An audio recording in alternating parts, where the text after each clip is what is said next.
Bonjour à tous, ici Pierre de Holamigo, pour apprendre l'espagnol et découvrir la culture latine.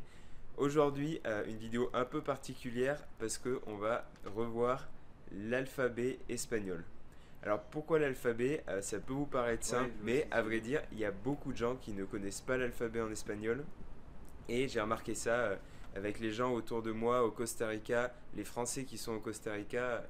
J'ai remarqué qu'il y en a beaucoup qui ne connaissaient pas l'alphabet ou mal, qui avaient certaines lettres qui n'arrivaient pas à prononcer. Pourquoi apprendre l'alphabet espagnol? Je vais vous dire, c'est tout simple. Ça peut vous aider dans beaucoup de situations, que ce soit au téléphone, pour faire une réservation, quand on va vous demander d'épeler votre prénom. Voilà, hier j'ai un ami qui est arrivé pour visiter le Costa Rica.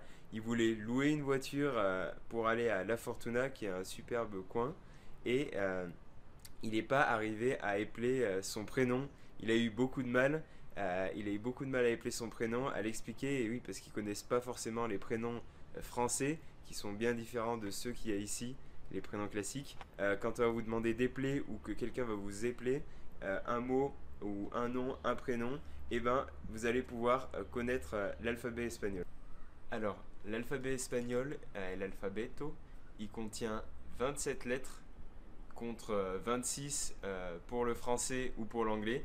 Alors, essayez de deviner cette petite lettre supplémentaire. C'est le N, tout simplement, la ñ.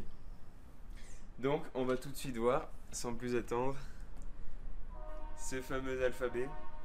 Alors, il faut savoir qu'avant, il y avait 29 lettres. Ils ont supprimé des lettres. Aujourd'hui, il y en a 27. Et par rapport au français, il y a tout simplement une lettre en plus qui sera la ñ.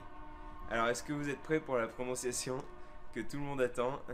C'est maintenant.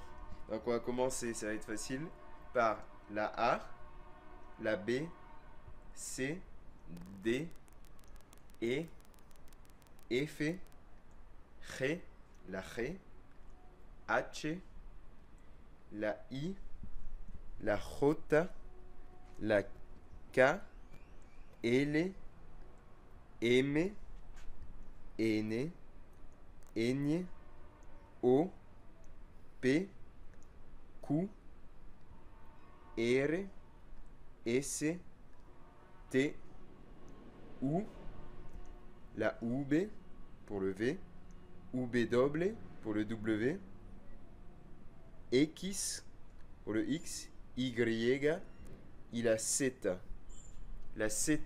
pour le Z. Voilà, alors vous avez l'alphabet entier et j'espère que vous allez le retenir. Il y a deux trois lettres difficiles, surtout on va dire la ñ, V, W, X, Y et Z. Mais comme je le répète, ça va vous être très utile, notamment en voyage, quand vous serez en Amérique latine ou en Espagne. Alors, si jamais vous êtes au téléphone et que vous comprenez par exemple pas un mot, il faut tout simplement dire en espagnol puede deletrear, por favor. Et comme ça, la personne en face va pouvoir vous donner lettre par lettre et vous serez sûr de noter les informations correctement. La deuxième chose, c'est si vous, on ne vous comprend pas forcément quand vous donnez votre nom ou votre prénom, c'est de l'épeler et de l'épeler en donnant un exemple pour chaque lettre pour être sûr que la personne comprend bien. Et ça va donner par exemple E des elefante, la T des tomates, etc., etc. Donc comme ça, vous êtes sûr d'être compris, il n'y aura pas d'ambiguïté. Alors on va revoir une dernière fois cet alphabet quand même, histoire d'être sûr que vous l'avez bien retenu. Je pense qu'il faudra le repasser bien sûr plusieurs fois pour la prononciation. Donc A, B, C, D, E, F, G, la G, H, I, J, K, L, M, N, Ñ, O, P, Q, R, S, T, U, W, non, W, la V, pardon, X, Y et la Z.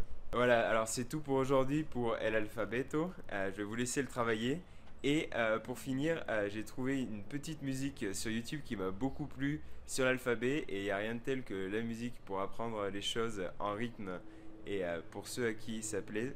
Donc voilà, je vais vous laisser là-dessus. On se retrouve pour une prochaine vidéo et je vous souhaite une pura vida à tous.